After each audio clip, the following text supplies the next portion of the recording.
Talent standby. Viewers standby. Popcast 103. Action. Poplovers, ketemu lagi bareng sama gue Semi Bastian di acara yang ditunggu-tunggu podcastnya Pop FM Jakarta, Popcast 103. Dan kali ini gue sudah kedatangan bintang tamu yang kece banget, Nyai Roro Fitria dan juga Tama. Mas Tama. Anak lain mana bukan anak lain. Ini kadang-kadang kayak gini nih, kita bayar tapi mereka nggak mau kerja, ya kan? Anyway, Nyai apa kabarnya? Alhamdulillah, Mas Tuni pun baik kabarnya. Ngomong bahasa Jawa nih, gue agak sedikit takut nih. Mas Tama apa kabarnya, Mas? Juga baik. Baik-baik juga ya, Mas. Nah, jadi Poplovers kedatangan Nyai dan juga Mas Tama ke sini bukan karena mereka kangen sama Semi, bukan karena mereka pengen nyobain studio barunya Pop FM Popcast ini. Tapi Iya. Nyai ada sesuatu yang pengen dikasih sama Poplovers. Apakah itu? Iya, alhamdulillah Pop Lovers. Jadi per tanggal 28 Agustus 2020 kemarin tentang pemutaran hit singlenya yang kelima berjudul Rindu Ibu, Mas Tama Wijaya. Jadi ini kali pertama perdana banget nih visit radio langsung di Pop FM. Emang soulmate banget ya. Iya. Sesuai tagline-nya Pop FM, soulmate kamu. Ya, soulmate kamu. Oke, jadi ini adalah single pertama Nyai setelah Keluar dari pondok pesantren. keluar dari pondok Iya. pesantren. Single yang kelima. Kalau di jumlah totalnya kelima. Iya, Oke, nah sekarang kita akan ngebahas tentang Rindu Ibu. Boleh. Oke, penciptanya dari sini. Tuh. Oke, sepertinya kalau Pop Lovers, anak-anak gaul ibu kota dan pecinta musik, kayaknya mukanya udah nggak asing nih sama beliau, ya kan? Apa itu? Mas Tama. Iya. Kenalin. Tama. Iya. Bukan. Jadi Mas Tama ini adalah salah satu personilnya Kangen Band ya, Mas Tama ya. Betul. Oke. Nah, ceritain dong Mas Tama, kenapa akhirnya Mas Tama memilih Rindu Ibu dan mau menyodorkan lagu ini untuk Nyai? Apa ya? Kebetulan waktu perjalanan ke Bandung ada garap talent juga di Bandung, melihat berita infotainment. Sahabat saya Nyai Roro Fitria keluar. Langsung saya kontak. Begitu hari itu langsung saya kontak. Belum dapat kabar. Malamnya baru respon dia. Di DM ya. Iya. Kita udah lost kontak lah. Iya. Dari situ ngobrol mah kabar baik. Nah dari situ kita match langsung ngobrol-ngobrol tentang menggarapan proyek lagu Rindu Ibu ini. Jadi ya, Nyai itu awalnya saya mau nawarin lagu dangdut project, Oke. dangdut progress, Iya. yang Seperti genrenya yang dulu. yang single-single sebelumnya. Betul. Kebetulan Nyai belum tertarik dan nggak mau karena dengan image sekarang kan Nyai udah berhijrah. Wah dia juga kebetulan Nyai nggak mau saya ini Mas Tama kalau lagu yang kemarin itu seperti ini kasih tahu judulnya Rindu Ibu dan terciptalah lagu Rindu Ibu ini. Oke, nah kalau dari Nyai sendiri, otomatis kan tadi Mas Tama langsung hubungi nih, Iya. wes. Memang kalau misalnya naluri entrepreneur tahu banget ya, mana yang kayaknya ini bakal ini nih gitu kan. Memanfaatkan momen ini ya kan. Nah kalau dari sisi Nyai sendiri, alasan Nyai langsung mengiyakan tawaran Mas Tama itu apa? Iya, jadi ketika Nyai namanya curhat ya, sebagai kawan lama, alhamdulillah Nyai senang sekali bisa dihubungi oleh Mas Tama, jadi menanyakan kabar, terus gimana nih kita mau bikin project apa yuk berkarya lagi nih.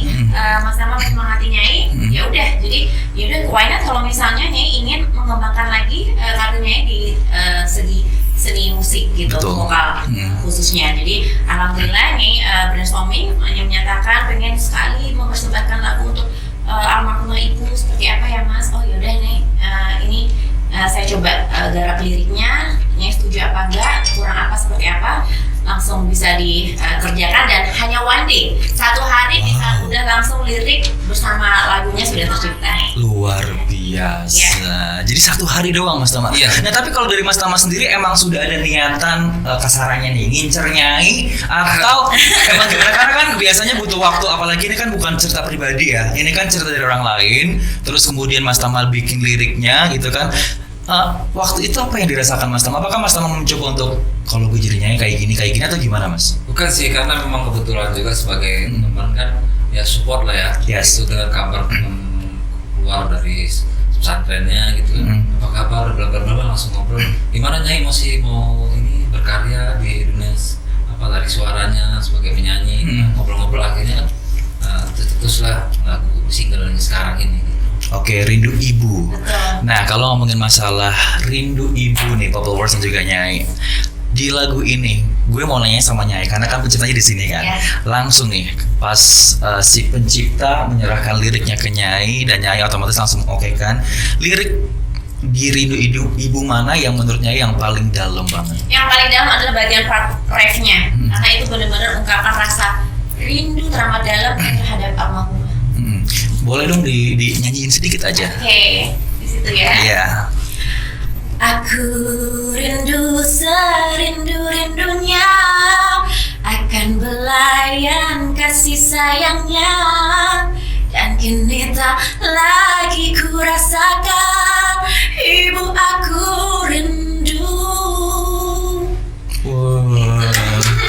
Aduh, ini kalau Pop Lovers yang lagi kangen sama ibunya, kayak Semi juga kan long distance sama ibunya, pasti Iya. akan jadi obat juga. Dan sebenarnya ini lagu bukan cuma ditinggal ibu untuk selama-lamanya ya, mungkin bisa anak sama ibu yang long distance juga ya kan. Nah, kalau dari Nyai Roro sendiri nih, ini kan otomatis menjadi salah satu apa ya, boleh bilang kisah inspiratif Nyai ya kan, which is terutama dengan single ini. Pada saat titik terbawahnya Nyai, terus kemudian Nyai ditinggalkan orang yang Nyai sayang. Pada saat itu sebenarnya bagaimana sih perasaan seorang Nyai Roro yang harusnya ada orang di samping kita, tapi ternyata orang tersebut itu malah ya mungkin ini udah jalan Tuhan. Boleh nggak di-share sama Pop Lovers yang mungkin belum tahu? Oke, terima kasih atas pertanyaannya. Jadi Nyai sangat senang sekali. Beberapa kali memang ada pertanyaan serupa dan Nyai sangat semangat karena ini merupakan salah satu motivasi buat teman-teman di luar sana yang mungkin merasakan di suatu titik terendah seperti yang Nyai rasakan terlebih dahulu. Jadi berkali-kali Allah memuji Nyai dari titian cobaan satu ke cobaan yang lain. Pertama, Nyai dimasukkan ke dalam rutan, tempat yang tidak proper bagi Nyai sebenarnya. Terus yang kedua, sempat rumah itu kemalingan. Ya, aku pernah dengar cerita. Ya, habis itu harta yang paling mahal, mamah dipanggil oleh Allah SWT, itu merupakan pukulan yang sangat berat dan itu merupakan titian hijrah Nyai.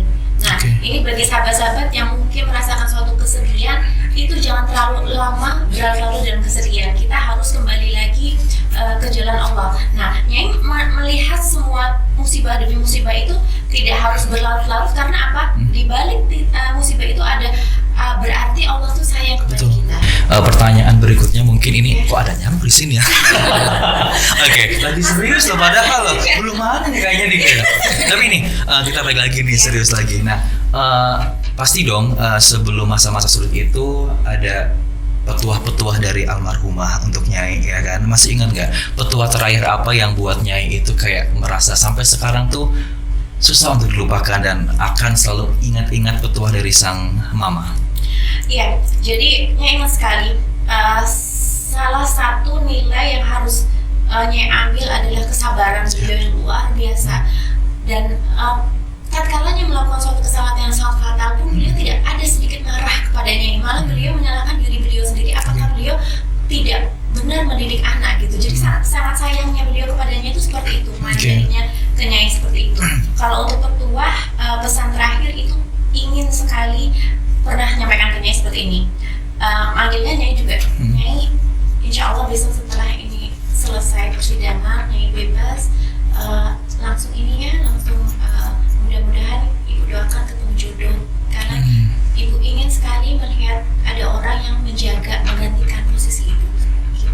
Oh my god, jadi yang jaga Nyai gitu kan, yang ngasih sayangin Nyai. Aduh, sedih banget. Nah, dengan akhirnya ibu dipanggil duluan, terus Nyai kan juga belum ketemu jodoh kan. Apa yang Nyai rasakan? Apakah Nyai ngerasa nyesel atau gimana? Oke, kalau penyesalan itu memang manusiawi ya. Semua manusia ada yang pernah di titik itu. Cuman kita akan mengambil hikmah dalam suatu penyesalan itu menjadi pribadi yang lebih tegar, lebih positif. Terus udah gitu kembali lagi kita bertawakal karena ketika kita melakukan suatu kegiatan-kegiatan yang positif di landasi dengan ibadah, Allah akan mengatur jalan kita dengan baik gitu.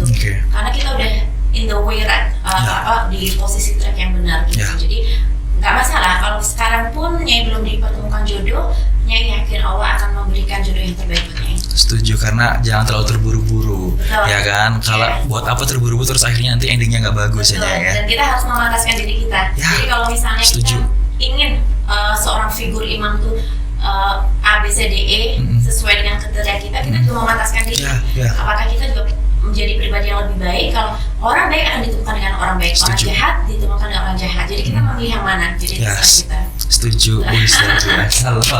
Aduh, merinding nih, waduh. Nah, sekarang ke Mas Tama sendiri nih. Mas Tama kan sebagai pencipta lagu Rindu Ibu ini.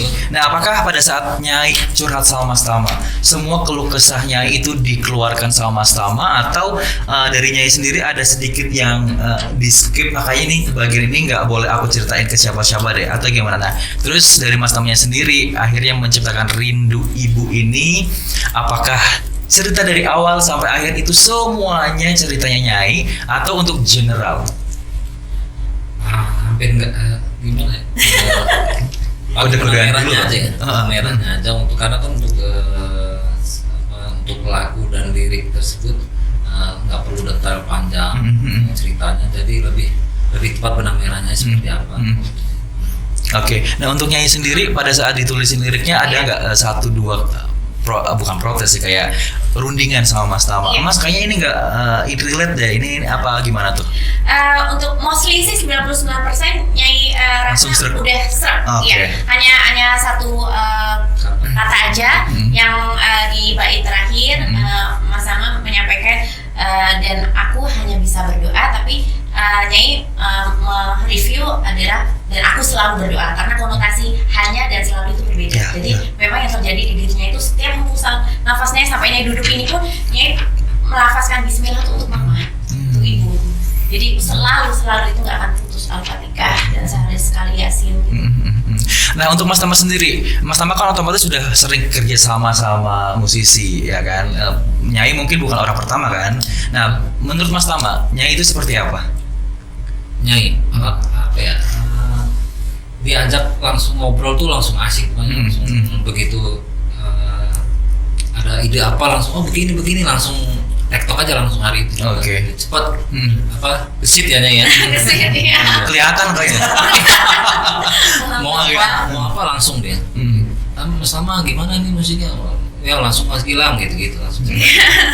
Jadi boleh dikatakan ini adalah salah satu mimpinya juga ya. Jadi intinya setelah Nyai lulus dari pesantren itu kayak harus ada something new dari saya nih, ya kan? Karena kan seperti yang kita ketahui, mungkin Nyai juga mendengarkan netizen di luar sana yang ngomong A, B, C, D, E, F, G, H, I gitu kan.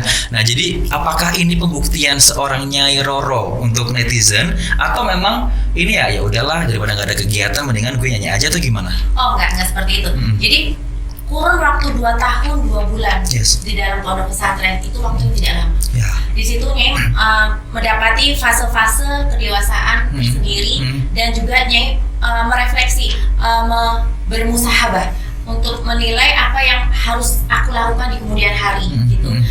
Salah satunya adalah aku harus menjadi pribadi yang lebih baik, mempunyai karya dan berkualitas. Jadi tidak seperti mungkin yang terdahulu yang belum mempunyai tolabul ilmi, belum tahu akidah agama yang baik, mengenakan busana mungkin masih seksi dan lain sebagainya. Nyai tidak mau, jadi Nyai ingin melakukan sesuatu yang berkualitas dan berkah.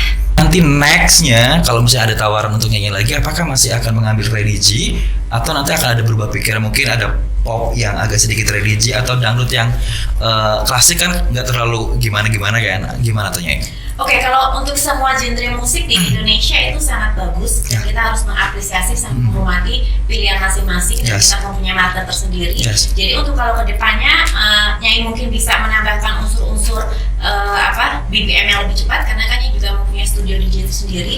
Jadi ya why not? Jadi mengeksplor segala serba-serbi tentang seni musik itu sangat bagus gitu. Dengan package Nyai yang sama, Nyai yang mengenakan hijab, Nyai yang hijrah seperti itu. Jadi tidak akan, insya Allah tidak akan, ini mahkotanya ini tidak akan lepas ya. Oke, boleh dibilang ini salah satu brand barunya Nyai. Betul. Terus kemudian mahkotanya Nyai, Iya. dan salah satu mencirikan Nyai juga insya Allah nantinya ya. Oke, jadi Pop Lovers itu dia. Kalau misalnya Pop Lovers sudah penasaran Iya. dari kapan hari gitu kan, ada yang bilang kapan sih Nyai Roro Fitria mengeluarkan single, mungkin fansnya Nyai juga kan terjawab sudah. Nah oke, sekarang kita akan masuk ke segmen berikutnya, yaitu segmen cerita tentang bintang tamu atau centang biru. Yeay. Oke, jadi di segmen kali ini adalah centang biru, cerita tentang bintang tamu. Kita sudah, tim kreatif kita lebih tepatnya sudah mempersiapkan beberapa berita-berita atau informasi-informasi tentang Nyai yang akan kita bahas di sini. Setuju Nyai? Setuju. Apapun itu harus dijawab ya Nyai ya. Oke, Bapak-bapak, sekarang kita masuk ke segmen centang biru, cerita tentang bintang tamu. Jadi ini khusus banget kalau bintang tamu atau artis atau tamu yang main ke Popcast yang udah ada centang birunya tuh, apalagi di Instagram, itu akan mendapatkan tantangan ini. Yang tadi aku bilang ada beberapa artikel yang sudah saya dapatkan. Dari bintang tamu ini harus menjawab dan juga menjelaskan maksud dari judul artikel ini. Yang pertama, Roro Fitria disebut jual gunung. Kaget kan lo, jual gunung apa nih ya kan? Kaya banget lo ini perempuan lo, punya gunung. Nah itu bener nggak sih Nyai punya gunung dijual? Itu gimana ceritanya? Itu sebenarnya menilik ke belakang adalah dalam salah satu talk show di stasiun televisi beberapa tahun yang lalu, kurang lebih 6 tahun yang lalu. Jadi karena Nyai membawa sertifikat lah, beberapa sertifikat kepemilikan. Sudah gitu ditanya ini apa? Karena ini apa? Karena Nyai melihat itu area tanah yang di arah perbukitan, jadi naik ke atas. Jadi pertama kali yang Nyai di otak Nyai adalah gunung.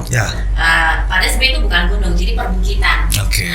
Areal tanah yang dataran tinggi gitu ya. Jadi, dan kita juga tahu kan di entertain, jadi apapun yang menjadi statement itu bisa menjadi meledak bumbu. Gitu aja. Padahal itu hanya ceplosannya aja seperti itu.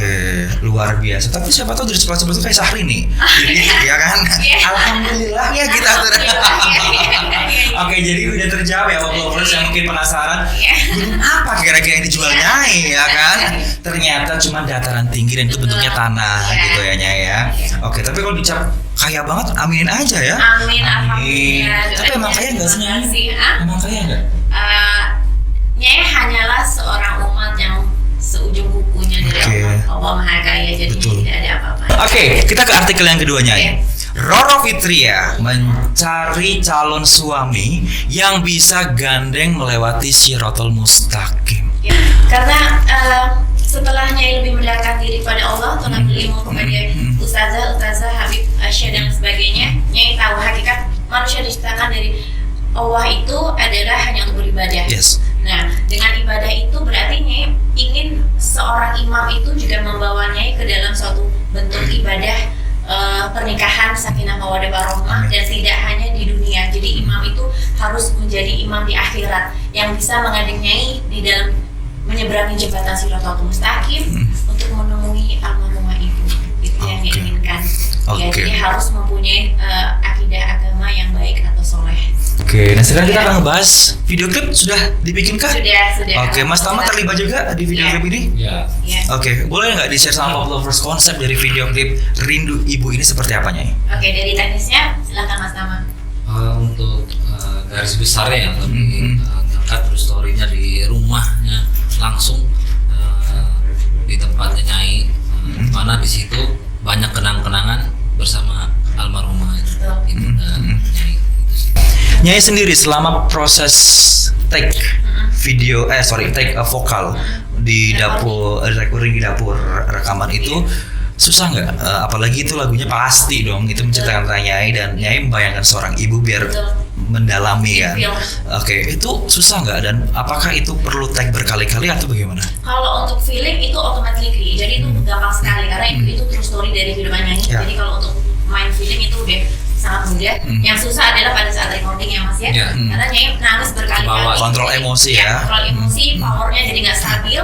Jadi alhamdulillah dari tim utamanya Mas Tama Ucaya mengerti psikologi Nyai, jadi Nyai diberikan break dulu, istirahat sebentar untuk bisa memulihkan suasana hati Nyai, stabil kembali, semangat lagi, jadi take lagi. Jadi alhamdulillah udah kelar dan senang sekali sih Nyai, puas banget ya dengan tim kerja kita. Sebenarnya juga kita masih ada beberapa tim dari GTA Production, ada Mas Gilang Aka, ada Mas Rio yang sekarang baru berhalangan. Oke, di podcastnya Pop FM Jakarta. Ya. Tapi sebelum pamit, kita bakal happy karena kita akan ada games. Namanya adalah gratis. Gratis ini adalah game artis. Jadi kita nggak akan ngasih sesuatu yang disuruh joget, nyanyi nggak. Tapi sekedar tanya jawab aja. Jadi Nyai harus menjawab secara cepat. Oke, kita langsung mulai games gratis yang pertama. Yang pertama, Nyai Roro Fitria lebih milih banyak uang tapi stres atau sedikit uang tapi bahagia? Sedikit uang tapi bahagia dan berkah. Amin. Kemudian Nyai Roro Fitria memilih lagu dangdut atau lagu religi? Lagu religi pop. Oke. Pertanyaan yang ketiga, dapat jodoh ganteng tapi nggak punya duit atau jelek tapi kaya? Nah. Susah. Tapi kok nggak ada yang agama ya? Agamanya baik yang mana tuh? Ya terserah Nyai. Dibalikan Oke, ke Nyai. sudah. Yang pertama adalah agama baik, ganteng kaya. Jadi nggak ada. Oke, berikutnya lu milih nyanyi atau acting? Nyanyi, Terus berikutnya jadi atlet dansa atau terjun ke politik lagi? politik. Kenapa tuh? Politik padahal kan kayaknya kayak gitu. Betul. Ini memang alhamdulillah diberikan anugerah skill di dansa, katanya atlet dansa dari provinsi daerah istimewa Yogyakarta. Alhamdulillah sudah 10 tahun yang lalu. Itu merupakan hobi dan Oke. merupakan bentuk ada kepuasan pribadi ya ketika Nyai tempo hari menang untuk medali perak di Singapore Dance Sport Championship kategori dansa Cha-Cha Enja. Itu Nyai sangat senang.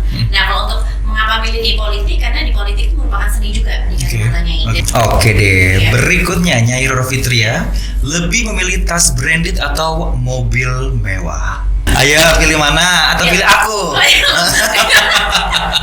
Pilih mobil. Mobil. Kenapa tuh? Karena yang di belakang kemudi dengan horsepower yang tinggi, Ya. dengan kapasitas cc yang tinggi, itu memicu adrenalin itu sendiri Ya. di dalam diri Nyai.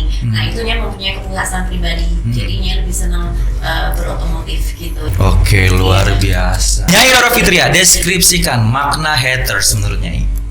Haters itu adalah sahabat sejati ya. Karena apa? Kalau misalnya fans yang positif itu udah biasa. Ya.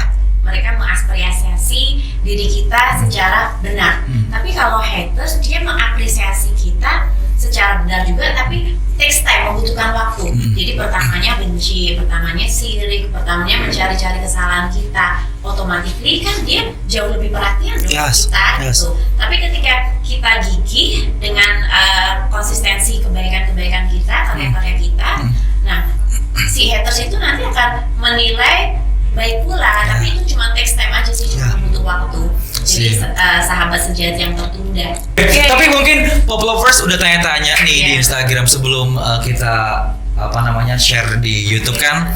Kita sudah share juga di Instagram. Banyak yang kangen sama Nyai yang dulu, bukan berartinya yang seksi ya, tapi kan ciri khasnya seorang Nyai gitu kan, yang seksi, imut, menggemaskan, childish, kesannya kayak kalau di rumah gitu loh, ya kan, kayak pengen cubit gitu loh. Nah, boleh nggak Nyai sedikit mungkin Pop Lovers yang kangen dengan ciri khasnya Nyai, ajakin Pop Lovers untuk dengerin podcast ini, dan jangan lupa juga request lagunya Nyai di Pop FM Jakarta. Nama podcastnya apa? Namanya Popcast 103 Pop FM Jakarta. Panjang kan? Podcast 103 103 Pop FM Jakarta. Pop FM Jakarta. Oke. Hai Pop Lovers, kamu jangan kemana-mana ya, pantengin terus Popcast, hanya ada di 103 Pop FM. Pantengin terus YouTube-nya, keren-keren lo bersama Mas Sami. Dan satu hal lagi, harus lihat video klipnya yang terbaru Rindu Ibu, ada di 2 channel official. Yang pertama adalah Kanjeng Raden Ayu Nyai Roro Fitria, yang kedua adalah Musik Production. Terima kasih. Ketawa dong. Ini stres semuanya. Oke, Nyai terima kasih Mas. Thank you. Terakhir nih Nyai, mungkin Pop Lovers yang pengen mendengarkan single Nyai selain di Pop FM Jakarta bisa didengerin di mana aja Nyai? Oke, iya. Jadi hai Pop Lovers, di dimana aja kamu berada. Dengerin terus dan request terus tentunya hit singlenya yang kelima Rindu Ibu di 120 radio serentak seluruh Indonesia. Jadi harus selalu request ya sebagai obat rindu kamu kepada sosok figur ibu yang luar biasa. I love you all. Makasih. Makasih. Itu dia Pop Lovers, obrolan seru kita bertiga hari ini. Iya. Seru banget, kangen reunian sama Nyai ya kan, setelah Nyai lama ya kan nggak datang lagi kemana-mana, akhirnya kita bersua di sini. Alhamdulillah. Dan jangan sampai lupa sekali lagi request single terbarunya Nyai Rara Fitria yang Rindu terbaru. Ibu. Oke, amin. Dan sampai ketemu di podcast selanjutnya. Bye bye. Bye.